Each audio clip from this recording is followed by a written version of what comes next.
La situation en République démocratique du Congo est catastrophique, surtout dans l'est du pays. Des groupes armés sèment la terreur, massacrent des civils, violent les femmes, pillent des villages, enrôlent des enfants soldats. Les gens vivent dans la peur, ils sont obligés de fuir leur maison, ils meurent de faim et de maladie. Bref, c'est un vrai cauchemar. Pour comprendre, il faut qu'imaginer un pays immense, 80 fois la taille de la Belgique, 4 fois la taille de la France, entouré de pays comme la République du Congo, l'Angola, la Zambie, la Centrafrique, le Soudan, le Burundi, l'Ouganda et le Rwanda.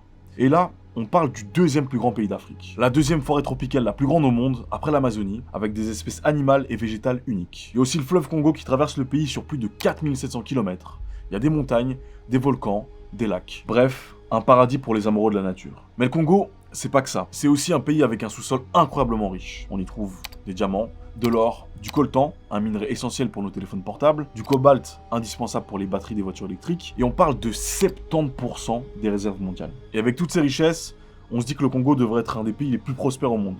Sauf que voilà, c'est tout le contraire. Le Congo est en guerre depuis 30 ans, mais comment on en est arrivé là? Pourquoi ce pays, qui a tout pour réussir, est plongé dans le chaos? Pour comprendre, il faut prendre une machine à remonter le temps et retourner aux racines de cette situation.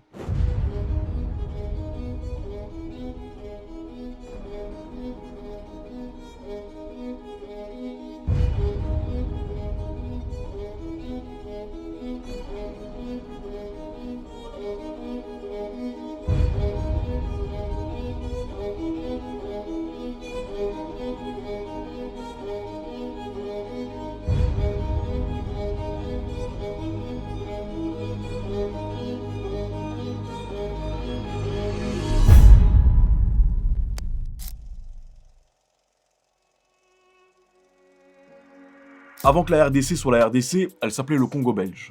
Oui, parce que certains pays européens ont décidé de se partager l'Afrique comme un morceau de gâteau. Après, c'est pas comme s'il y avait déjà des gens qui y vivaient. Ça a duré de 1908 jusqu'à l'indépendance du pays en 1960. Cette colonisation de la Belgique, elle a été marquée par l'exploitation brutale du peuple congolais et de ses ressources naturelles. L'esclavage saupoudré de racisme avec supplément main coupée. Et jusqu'à aujourd'hui, c'est pas un grand chapitre dans les manuels scolaires, malgré l'implication de la Belgique dans la mort de Patrice Emery Lumumba, une figure emblématique du panafricanisme et de la décolonisation du Congo. Si ça t'intéresse, n'hésite pas à aller voir la vidéo que j'ai faite sur le sujet.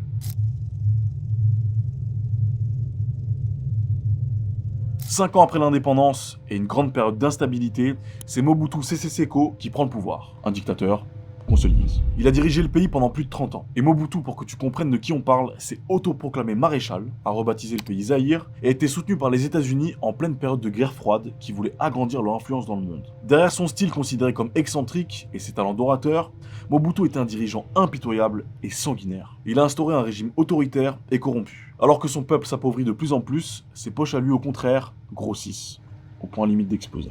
Il a volé des milliards de dollars au pays, qu'il a placés sur des comptes en Suisse et dans d'autres paradis fiscaux. Il se gêne pas pour écraser toute forme de protestation.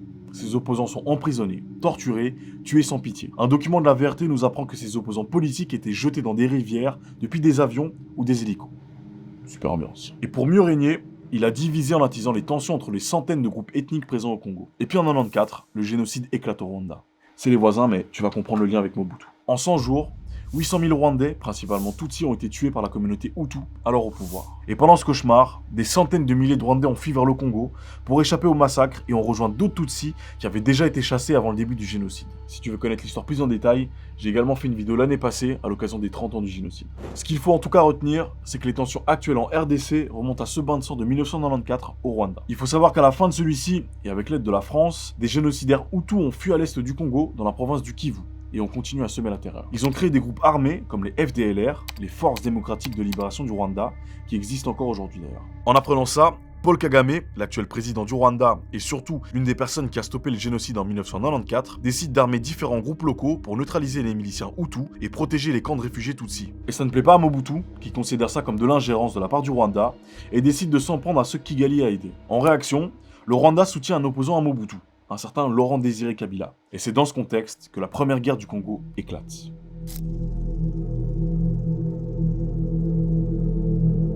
En 1996, un groupe de rebelles, l'Alliance des Forces démocratiques pour la libération du Congo Zaïre, la FDL, décide de renverser Mobutu. La FDL, c'est une coalition entre des Congolais, des Rwandais et des Ougandais. Le Rwanda veut se débarrasser des FDLR, qui menacent sa sécurité, et l'Ouganda veut étendre son influence dans la région. À la tête de la FDL, il y a Laurent Désiré Kabila, un ancien rebelle marxiste qui a combattu aux côtés de Che Guevara dans les années 60. Kabila, c'est un personnage controversé, accusé d'être autoritaire et corrompu, mais il promet de ramener la paix et la démocratie au Congo. La guerre est violente, mais rapide. La FDL, bien équipée et entraînée par les armées rwandaises et ougandaises, progresse rapidement à travers le pays. Des massacres sont perpétrés contre les réfugiés Hutus, accusés de soutenir les génocidaires, mais aussi contre des populations civiles congolaises, victimes de représailles et de pillages. La FDL prend Kinshasa en mai 97, Mobutu s'enfuit et meurt quelques mois plus tard au Maroc. Kabila se proclame président et rebaptise le pays République démocratique du Congo. Là on se dit que ça y est, la paix va revenir. Mais en fait non. Accusé d'être trop proche des Rwandais, Kabila prend ses distances vis-à-vis de ses anciens alliés, rwandais et ougandais, qui espéraient profiter de sa venue au pouvoir, qu'on se le dise. Et c'est comme ça qu'on vit le début de la deuxième guerre du Congo.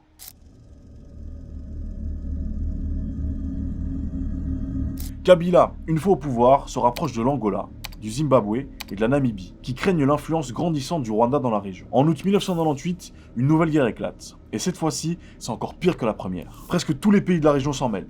Le Rwanda, l'Ouganda, le Burundi, l'Angola, le Zimbabwe, la Namibie, le Tchad, le Soudan, blablabla, blablabla, blablabla, enfin tout le monde quoi. Chaque pays soutient un groupe armé différent avec ses propres intérêts. Le Congo devient un champ de bataille géant où s'affrontent des armées étrangères et des milices locales. Cette guerre sera surnommée la guerre mondiale africaine. Et c'est un vrai bain de sang. Des millions de personnes meurent, victimes de combats, de maladies, de la famine et des déplacements forcés. Des atrocités sont commises par toutes les parties au conflit.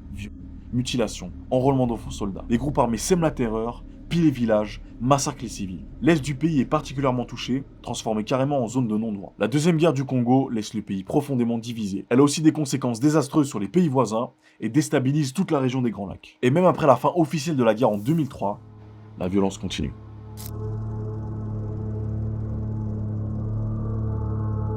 Malgré la signature d'accords de paix, la violence persiste dans l'est du pays, notamment dans la région du Kivu. Le Kivu, c'est une région montagneuse, riche en ressources naturelles, mais aussi en tensions ethniques. Le CNDP, un groupe armé dirigé par Laurent Nkunda, un ancien officier de l'armée congolaise, se soulève contre le gouvernement, dénonçant la discrimination. Nkunda accuse le gouvernement congolais de collaborer avec les FDLR, les génocidaires Hutus, et de menacer la sécurité des Tutsis au Congo. La guerre du Kivu entre les différents groupes armés présents dans l'est du pays est marquée par des déplacements massifs de population, des massacres de civils et des violations graves des droits humains. Les femmes sont particulièrement touchées, victimes de viols et d'autres formes de violences sexuelles. Malgré tout ça, une lueur d'espoir renaît quand un accord de paix est signé le 23 mars 2009.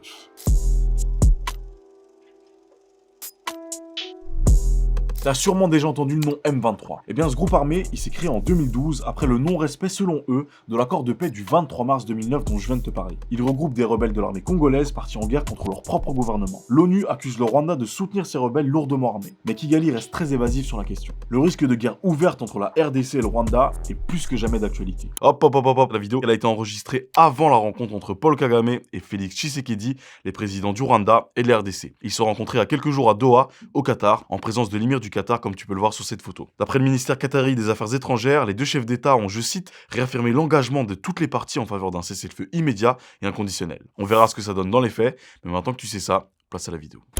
Fin janvier 2025, la capitale du Nord Kivu, Goma, est tombée aux mains du M23. Sur place, la situation humanitaire est alarmante et les rebelles n'ont pas l'intention d'arrêter leur progression. Mi-février, ils sont entrés dans Bukavu, la deuxième grande ville à l'est du pays. Et c'est désormais Kinshasa, la capitale de la RDC, qui est menacée. Le gouvernement congolais a du mal à imposer son autorité.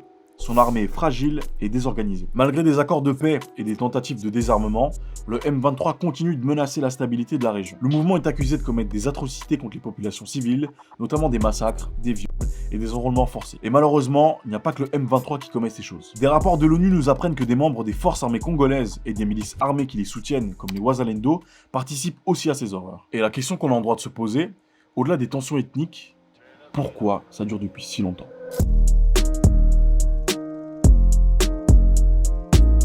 Comme je te l'ai dit plus tôt, les ressources naturelles du Congo attisent la convoitise. C'est un acteur stratégique pour la géopolitique mondiale grâce à ses minerais précieux, comme le cobalt, l'or, les diamants et le coltan, essentiels pour l'industrie technologique mondiale. On retrouve ces matières premières dans nos téléphones portables, nos ordinateurs, nos voitures électriques, nos bijoux. Et j'ai fait une vidéo sur l'exploitation des enfants dans les mines au Congo, donc n'hésite pas à aller jeter un coup d'œil si ça t'intéresse. Et vu qu'il y a plein de profits à se faire, tout le monde veut sa part du gâteau, et les groupes armés se battent pour contrôler les mines et ses ressources. Ils vendent les minerais en contrebande, et ils utilisent l'argent pour acheter des armes, recruter des combattants et s'enrichir. Selon un rapport des Nations Unies, le M23 exporte jusqu'à 120 tonnes de coltan par mois depuis la mine de Roubaïa à l'est du pays et gagne environ 800 000 $ à chaque fois, ce qui est énorme, on est d'accord. Et ça profite à beaucoup de monde, ce qui rend son arrêt difficile. Ouais, parce que c'est pas les groupes armés qui ont le monopole des mines congolaises. À la base, c'était les Belges qui contrôlaient le secteur minier, mais aujourd'hui, ce sont des multinationales chinoises, suisses, sud-africaines ou encore canadiennes qui se partagent le gâteau. Et au passage, des gouvernements étrangers ou encore d'autres groupes armés locaux qui en profitent. Les problèmes de gouvernance et la corruption en RDC facilitent tout ça,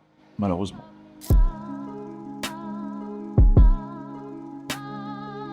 L'Union européenne a signé en 2024 un accord avec le Rwanda pour garantir un approvisionnement durable en minerais indispensables aux technologies vertes. Cet accord, qui s'inscrit dans la stratégie Global Gateway, est présenté comme un projet qui vise à renforcer la traçabilité des minerais, développer les infrastructures minières au Rwanda et réduire la dépendance de l'Union européenne à la Chine. Sauf que cet accord est super critiqué. Bah oui, imagine, je te dis que je peux te vendre des crêpes. Sauf qu'en fait, je sais pas en faire des crêpes. Du moins, pas le nombre de crêpes que tu m'as demandé. Par contre, ma voisine, elle sait en faire.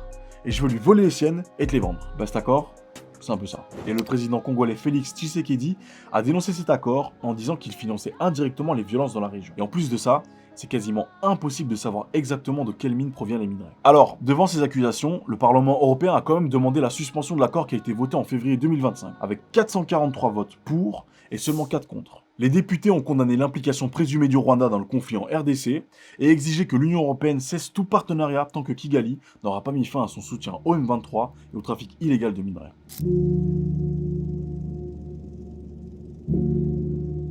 Malgré tous ces facteurs historiques, économiques, politiques, ethniques, et tous les points de vue différents que les gens ont, en fonction d'où ils se situent par rapport au conflit, la finalité est que plus de 6 millions de personnes sont mortes dans cette guerre, à cause des combats, mais aussi des maladies et de la famine. Il y a aussi plus de 7 millions de déplacés à l'intérieur du pays. Ça provoque, selon l'ONU, l'un des plus grands mouvements de population au monde. Les causes du conflit sont profondes et complexes, ça dure depuis plus de 30 ans, et la violence continue et n'est malheureusement pas prête de s'arrêter. J'ai tenté de résumer ces 30 ans, mais c'est impossible à faire en si peu de temps, alors je t'invite à aller voir les sources qui ont été utilisées pour écrire cet épisode, et à te faire ton propre avis sur cette guerre, souvent invisibilisée. On ne parlera jamais assez de tout ce qu'elle engendre comme souffrance, et à tout ce qui en découle. Alors j'ai une pensée à toutes les personnes qui en souffrent directement ou indirectement. À la prochaine. Bisous.